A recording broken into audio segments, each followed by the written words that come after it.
right, Omo. Rough ride. Very, very turbulent flight today, but last 3 points in the bag. Finally, a Man U player don't score goal.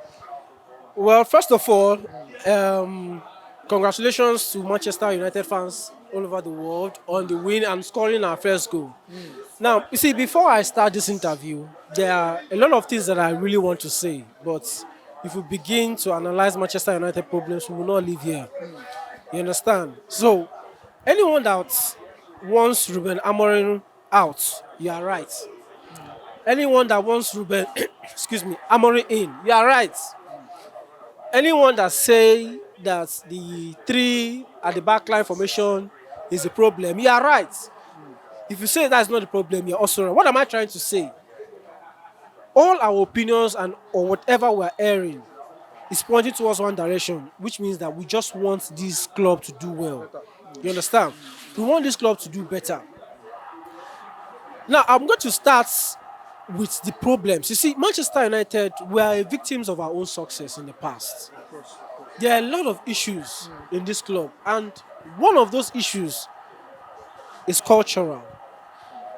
See, I've never seen a society, an organization that thrives from cultural imbalance. If the culture is bad, whatever that comes out from that society will be bad. It's no brainer. You understand? Now, I just want to highlight the problems outside the pitch. Now, coming to the match itself, you see, today I will start with our attacking play. I don't know, like when we see us attacking, it's like a guesswork. You're like, will this guy pass? I'm not too sure. I'm not too sure. What will this guy do? What will Dalo do? Will he cross? Will he? You understand? There is no pattern to the way we play. There's no pattern to our attacking play. What happened towards the end of the match is what I expected from Manchester United. Because if you look towards the end of the match, you can see players like Dalo, Mbuemo, and Ahmad putting in crosses to Sesko. 2 balls. He had one that went over the bar.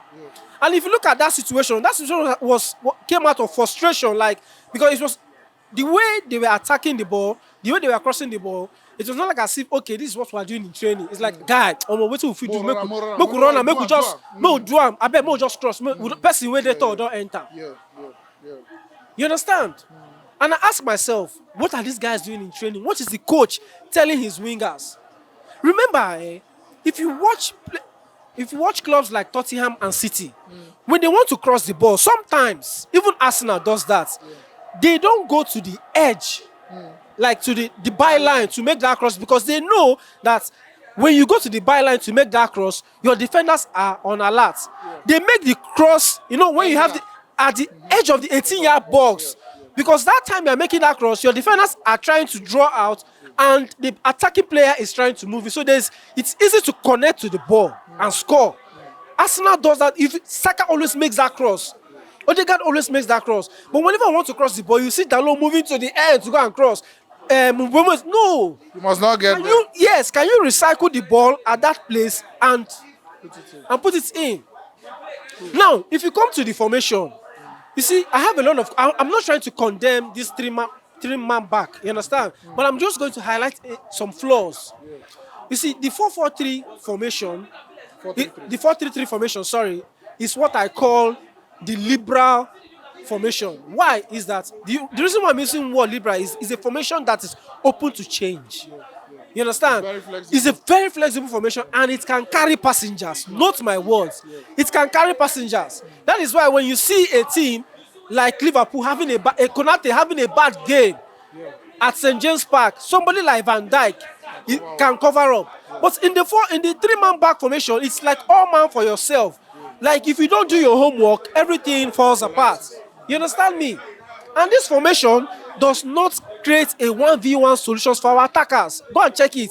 The moment you are attacking the back, the opposition, they don't settle. They've already settled and lined up with 6. Apart from Mbeumo, I don't know whether it is unique because they are getting to Mbeumo very quick. I was about to mention that Mbeumo. Look at the goal he scored in Grimsby.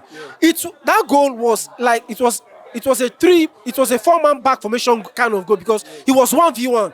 And these are the strengths of our attackers. Now, because During Ten Hag, right?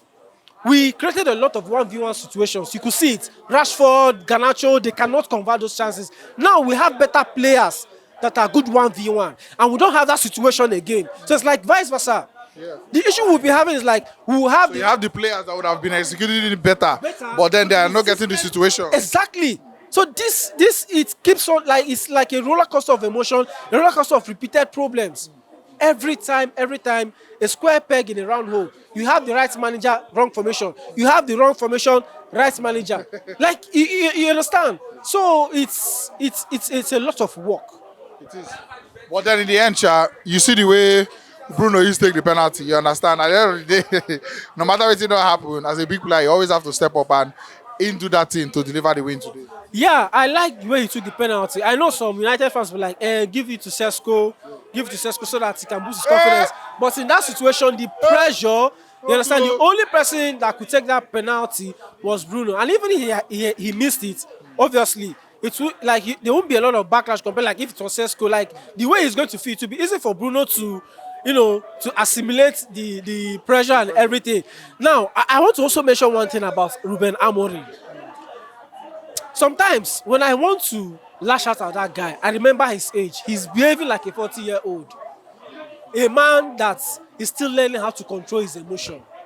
And I'll At give 40? you, yes, when it comes to the reason why I said that, when it comes to coach's age, remember a coach Football is younger now. That will not be excuse. Yes, football is younger now, but for a coach like Amorim, it's a young age.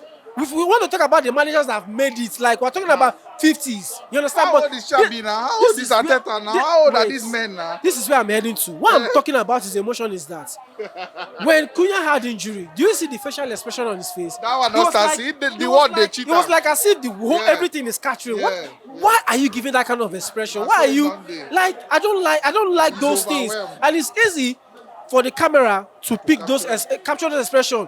You are saying, you are putting your head, hey, what is Zexi doing on the bench? Because if you see the way Ruben Amorim reacted, you think that Cunha has scored 30 goals. That if you should leave the team, that Man U will not score again.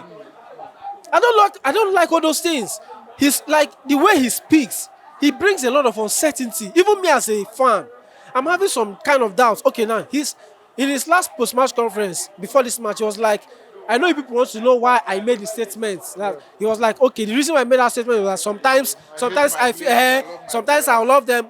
Oga, you are not the one that meant to be saying those kind of things. Now me, as a fan, supposedly, you understand? Tomorrow I can as of last week I hated Bruno. Today I love Bruno. Yes, I can say I have the luxury to make that kind of comment as a fan, as a supporter. But you as a coach, you shouldn't be saying that. A lot of things is wrong. The thing I say again, where me I go pity, I know because of age, now based on where they come from and where in they, that Sporting CP then they equal to Bournemouth, even big past themselves, brand and name wise, you understand. But leaving that place to come Man U, this is a whole different ball game.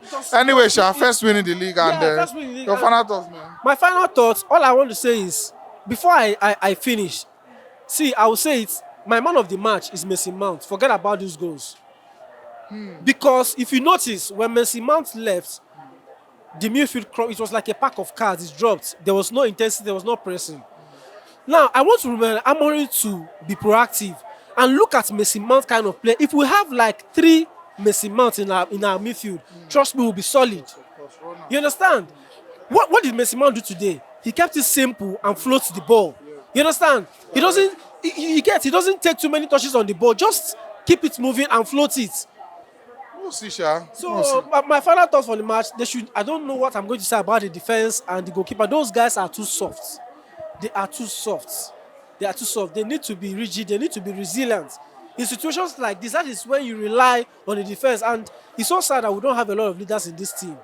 Because if you want to ask me, the places that we have leaders like Bruno and Casemiro, I would have loved if it was coming from the defenders, because those guys are just exactly the guys that will hold it down for you in situations like this. But we thank God for the win. Call your winning, yes, international break, winning before international break, very important. Man City. Yes, okay now. All right, nice. Thanks for watching. Right here, another one of our videos where you're supposed to like, and all our social media links. I beg, follow us on every platform because we get content for every.